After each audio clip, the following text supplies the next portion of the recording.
शादी के पहले से ही विभा को कपड़े धोने का बड़ा शौक था। कभी नल के नीचे तो कभी तालाब के पास। अरे मेरी नीली वाली लुंगी नहीं दिख रही है। विभा की अम्मा, कहाँ रखी है लुंगी? अरे वो तो विभा ने परसों ही धोकर रखी थी आपकी अलमारी में, देखो वहीं होगी। वो ना मैंने आज धो दी, मुझे लगा कि गंदी हो गई होगी। अरे कैसे गंदी हो गई थी, उसे तो मैंने पहना भी नहीं। हे भगवान, इस लड़की के कपड़े धोने की आदत से परेशान हो गया हूँ मैं। जितना तो घर में राशन नहीं आता, उससे कहीं ज्यादा डिटर्जेंट पाउडर का खर्चा है। इसकी शादी करवा दो, शादी जाए अपने घर में ही करे काम, फिर चाहे घर के कपड़े धोने हो या पूरे गांव के। हाँ ठीक बोल रही हूँ, देखता हूँ मैं कोई लड़का। वो दिन भी आ जाता है जब विभा को देखने लड़के वाले आ जाते हैं। लड़की मुझे अच्छी लगी। होने वाली सास कहती है, बेटी अगर कुछ पूछना है तो पूछ लो। वैसे तो हमारी लड़की बहुत ही शर्मीली है, जो बोल दो वो मान लेती है, इसे क्या पूछना होगा। अरे कैसी बात कर रही हो माँ, मुझे इन लोगों के घर रहना है, सवाल तो कई है। हाँ हाँ बेटा, पूछ लो ना, क्या पूछना है। आप लोगों के घर कपड़े कौन धोता है? सास का मुंह बन जाता है। देखो, अगर तुम ये कहना चाहती हो कि तुम्हें कपड़े धोने नहीं आते तो सुन लो, कपड़े मैं ही धोती हूँ, लेकिन तुम्हारे आ जाने के बाद मैं रुमाल तक नहीं धोऊंगी। अरे चुप रहना भाग्यवान, बहू बेचारी घर आई नहीं, उसे डराना शुरू कर दिया। वो क्या है ना बिटिया, अभी तक तो ये कल्लू की माँ ही धोती थी, लेकिन अब तुम्हारे पापा तो दहेज में वॉशिंग मशीन देंगे ही। तभी विभा की माँ बोल पड़ती है, सवाल भी पूछा तो क्या। वैसे भाई साहब, मशीन की तो फिर भी कपड़े धोने की कैपेसिटी होती है। मतलब जो बिटिया दे रहे हैं ना विभा, इसे कपड़े धोने का बहुत शौक है। ये आप लोगों के क्या, आस पड़ोस गांव मोहल्ले सबके कपड़े धो दे और उफ तक ना करे। बाहर देखा नहीं आपने कितने कपड़े सूख रहे हैं, सब हमारी बिटिया ने ही तो धोए हैं। बस भी करो ना माँ, शर्म आ रही इतनी तारीफ सुनकर। और तो और एक दाग निकाल कर दिखाओ तो मान जाऊं। हाँ अच्छा, माफ करना बेटा, मैंने गलत समझा। हमें तो रिश्ता बहुत पसंद है। और ऐसे जुड़ जाता है रिश्ता कपड़े धोने का शौक रखने वाली विभा का। उसकी शादी हो जाती है कोयला फैक्ट्री में काम करने वाले कल्लू के साथ। शादी के बाद अचानक विभा चिल्लाती हुई सास के पास आती है। सासू माँ, अरे सासू माँ कहाँ है आप? ये तो धोखा है, धोखा दिया आप लोगों ने मुझे। इसे ससुर के चक्कर के बारे में पता चल गया। अरे तो उसमें तुझे क्यों धोखा मिला है? अरे नल में पानी नहीं आता, कपड़े कैसे कब धुलेंगे? अच्छा, तू पानी नहीं आ रहा उसकी बात कर रही है। तो आपने क्या सोचा? कुछ नहीं।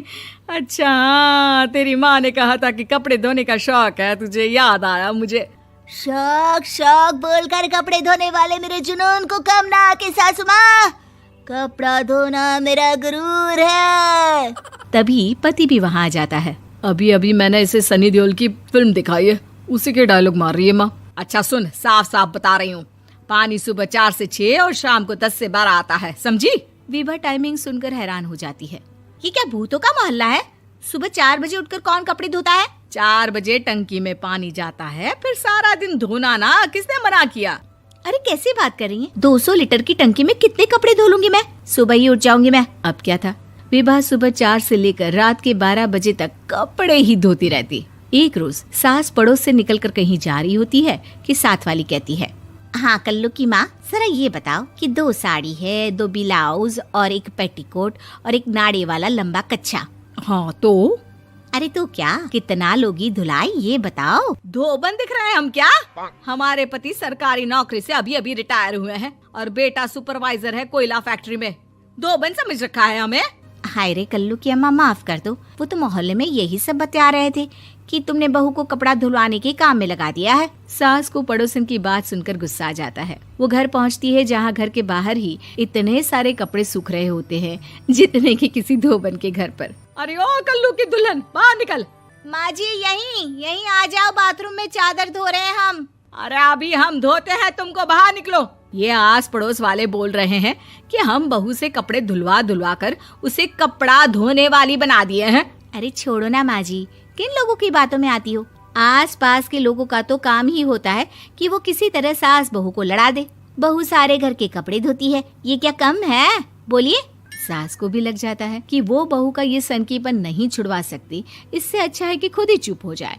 एक रोज सास और बहू मंदिर जाते हैं, जहाँ सास की साड़ी वहाँ खड़ी भीख मांगने वाली से मिलती है। माँ जी क्या बात है, आपकी साड़ी उस भिखारन से कितनी मिल रही है ना? हाँ हाँ, देखो तो दोनों की साड़ी मिल रही है। क्या बात है कल्लू की अम्मा, तुम खुद को तो अफसर की बीवी बताती हो और ऐसी सिंपल सी प्लेन साड़ी पहनकर घूमती हो। सिंपल और प्लेन नहीं है ये साड़ी। तो क्या सोने के धागे से फूल बने हैं? कुछ भी सासू माँ, कुछ भी। हाँ, बने थे इस साड़ी में सोने के धागे से फूल। मेरे पति लेकर आए थे मद्रास से स्पेशली मेरे लिए 10,000 की। ताहे भाई साहब इस भिखारन के लिए भी सेम टू सेम साड़ी लेकर आए होंगे 10,000 की। सास उस वक्त कुछ नहीं कहती, लेकिन बहू के साथ घर आती है और अलमारी से एल्बम निकाल कर लाती है। ये साड़ी देख रही है, ये वही साड़ी है जिसे मैंने अभी पहना था। इस साड़ी में ये जो चमकदार फूल दिख रहे हैं ना, ये सोने के धागों से काढ़े गए हैं। लेकिन तू लोकल वॉशिंग मशीन ब्रश से घिस घिस कर सारे फूलों को निकाल कर साड़ी प्लेन कर दी। मुझे माफ कर दीजिए सासू माँ। और तो और, जब मैंने तुझे तेरी गलती के लिए कुछ नहीं कहा, लेकिन तूने तो सबके सामने मेरा मजाक ही बना दिया। क्यों? बहू को समझ में आ जाता है कि अब से उसका कपड़े